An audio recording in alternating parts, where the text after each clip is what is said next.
Les polarités et leurs contrastes.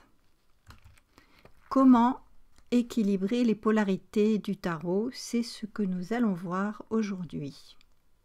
Bonjour, c'est Hélène, créatrice du blog Le Tarot, un trésor infini. La vie nous fait passer d'une expérience à son opposé. La pluie succède au soleil, les moments de calme à des périodes d'activité intense, le plaisir à la douleur. Nous avons tous vécu cela. Et le chemin de la conscience nécessite des contrastes. Et c'est ce que va nous montrer le tarot. Tout d'abord, nous allons voir du battleur à la papesse, de l'action à la méditation.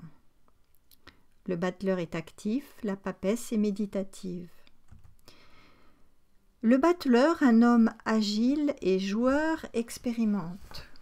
Comme nous le montrent les nombreux objets sur sa table, une diversité de situations se présente à lui. Il est habillé comme un arlequin, ce personnage du théâtre italien qui se cache et qui réapparaît toujours pour nous surprendre et nous amuser. La vie peut ainsi être un constant commencement, un jaillissement perpétuel de nouveautés et d'ouverture. L'inconnu nous attend au coin de la rue. Les jeux de la vie n'ont pas fini de nous surprendre et lorsque nous sommes ouverts à l'inconnu, nous gardons notre jeunesse d'esprit et notre sourire. Nous aimons rire, nous amuser, créer, tout est fraîcheur et activité. La papesse, elle, est sérieuse. Elle n'invite pas spécialement au sourire. Elle est lourdement posée sur son siège, lestée par ses jupes abondantes. Elle semble songeuse, rentrée loin à l'intérieur d'elle-même. Rêve-t-elle?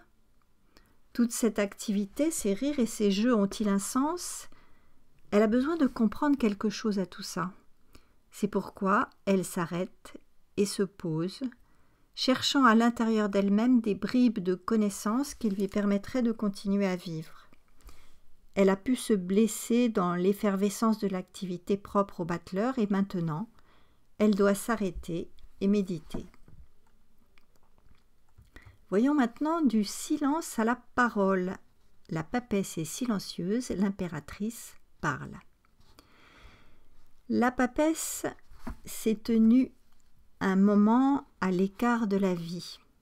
Comme une femme enceinte, elle a senti et compris la vie au-dedans d'elle, dans son corps. Elle a joui du silence, du calme et peut-être aussi de sa solitude. Elle s'est apprivoisée, cherchant en tâtonnant les paroles de son corps. Il paraît que le corps parle et qu'il suffit de l'écouter comme un enfant qui aurait quelque chose à nous dire. Quelle sagesse de savoir écouter son corps. Il nous dit comment dormir, quoi manger, quelle activité engager et bien d'autres choses encore. C'est la première école, le premier enseignement, celui dont pourtant notre culture nous distrait le plus possible. L'impératrice règne. Elle est dans le monde, femme de pouvoir, exerçant son pouvoir sur elle-même et sur les autres. Le cou dégagé, elle s'exprime par la parole, sa parole. Elle a beaucoup d'idées et elle élabore maints projets. Elle regarde autour d'elle et préside. Elle peut voir si sa parole est entendue, reçue et si elle pourra être à l'origine d'une belle action. Elle risque d'être autoritaire. Seul son émotionnel, représenté par le dessin de la coupe sur sa poitrine, la garde du manque d'humanité qui la guette. Voyons maintenant de l'idée à la réalisation. L'impératrice est porteur de projet, l'empereur est réalisateur. L'impératrice fait un couple avec l'empereur. Ils sont tous deux en compagnie de l'aigle royal. Ils portent tous deux le sceptre du pouvoir. L'impératrice est majestueuse. Elle nous permet d'imaginer une belle femme, magnifique par sa prestance et son prestige. Elle a de la grandeur. Elle est créative comme une déesse. Elle porte de son bras droit l'aiglon, sa force créatrice, comme des possibilités ouvertes. Elle parle de ses projets. L'empereur est aussi porteur d'autorité, mais il va porter le grand esprit de l'aigle en bas à ses pieds sur terre. Il bâtit dans la matière, ainsi que l'indique le 4 de ses jambes croisées. Presque debout, il est là, présent et agissant. De sa personne, il se dégage la rigueur qui est nécessaire à toute réalisation concrète. Il a les pieds sur terre et réalise les idées de son impératrice. Organisateur, gestionnaire, il s'occupe des affaires concrètes et veille à leur bonne exécution. Il veille à l'ordre des choses. Voyons maintenant du travail à la récréation. L'empereur est travailleur, le pape se ressource. L'empereur est dessiné d'une façon presque rectiligne. Il est sérieux, rigoureux. La main à la ceinture, il est porteur de la loi. Il est aussi porteur d'unité par son profil. Dans le 4 de la matière se cache l'unité de l'esprit. Vous le savez, 1 plus 2 plus 3 plus 4 égale 10 égale 1. Il est concentré comme lorsqu'on est plongé dans un travail qui réclame toute notre attention. L'atmosphère est intense. C'est celle de l'artisan absorbé par son travail, par la transformation de la matière qui s'opère. Le pape, lui, semble bénir les enfants qui sont devant lui. Un vieux sage rencontre la candeur, comme un grand-père qui se réjouit d'enseigner ses petits-enfants en leur racontant des histoires. Quelque chose de l'invisible est là, mystérieux, comme un souffle. Le temps du travail est fini. C'est le moment de parler aux enfants le soir après le travail. C'est le moment de la récréation, où l'on rejoint son enfant intérieur. C'est le moment de la retraite qui donne le loisir d'être en présence des enfants. Après la rigueur, l'énergie se fait douce et fluide. Maintenant, regardons du lien harmonieux au lien conflictuel. Le pape crée des liens dans l'harmonie, l'amoureux est en conflit. Le pape est lié aux enfants qui sont devant lui. L'innocence et la sagesse ont besoin l'une de l'autre. Cette carte nous parle du lien harmonieux entre les enfants et lui, entre la terre et le ciel, entre la droite et la gauche, qu'il relie dans son geste de bénédiction. Il respire, conscient de la vague d'air qui inspire et expire, qui le relie à son âme et à l'univers qu'il porte en lui. C'est un moment d'ouverture, de calme paisible et d'échange. Il se sent plein.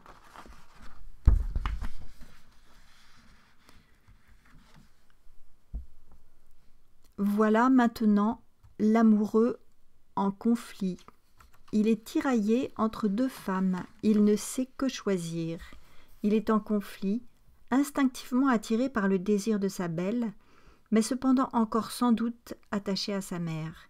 Il devra couper le cordon pour pouvoir aimer une femme. Il est question là de trancher, ce que s'apprête à faire l'Angelot. Les expériences amoureuses sont toujours douloureuses, souvent douloureuses. La flèche du petit Eros le blesse parce qu'elle réactive ses blessures affectives et ses attachements. Son état amoureux l'entraîne dans des conflits douloureux, des choix difficiles et parfois des déchirements. Maintenant, du désir à la réalisation de soi. L'amoureux est désirant, le prince du chariot se réalise. Le bateleur a rencontré le désir. Il est devenu amoureux. Ses jambes et ses pieds nus nous parlent de son désir amoureux. Mené par son instinct, habité par son désir, il rentre dans le monde des adultes.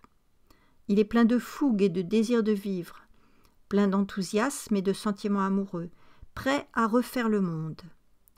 La vie, cependant, sous la forme de l'éros, lui donne l'initiation en décochant sa flèche. C'est blessé, mais cependant mu par son propre désir de vivre, qu'il rentre dans sa nouvelle vie. Le voilà couronné, glorieux comme un roi. Il mène son chariot comme il mène maintenant sa vie. La résolution de chaque conflit rencontré lui apporte le cadeau de la victoire. Il parvient à une maturité grâce à la maîtrise de ses pulsions. Il se réalise.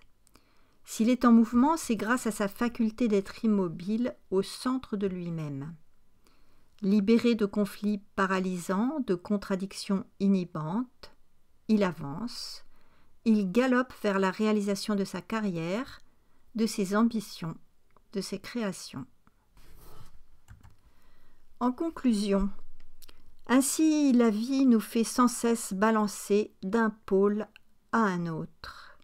Elle nous demande de garder un équilibre, comme l'arcane de la justice nous le montre. Lorsque nous sommes branchés sur un pôle, nous risquons fort d'oublier celui qui lui fait face. Nous oscillons d'un pôle à l'autre d'autant plus brutalement que nous serons totalement polarisés, totalement investis. Et c'est là le danger d'être trop entier, trop à fond, alors qu'un léger recul nous permet de garder la conscience de l'autre pôle. Prenons par exemple les pôles « moi » et l'autre. Lorsque je m'exprime, je suis dans le pôle « moi » et lorsque j'écoute, je suis dans le pôle « l'autre ». Si je suis à fond dans chacun de ces pôles, je risque de m'exprimer sans tenir compte de l'autre ou bien d'écouter sans tenir compte de mes propres besoins. Si au contraire, je garde un coin de ma conscience pour l'autre pôle, je saurai m'exprimer en tenant compte de la réalité de l'autre et je saurai écouter mes besoins sans les oublier. C'est ce que montre le taï-chi chinois, un peu de noir dans le blanc et un peu de blanc dans le noir. Voilà, j'espère que cette vidéo vous encouragera à équilibrer vos polarités. Je vous remercie de votre attention et je vous encourage à vous abonner à cette chaîne et à cliquer sur le lien pour télécharger vos 4 cadeaux si vous ne l'avez pas déjà fait. Je vous dis à très bientôt.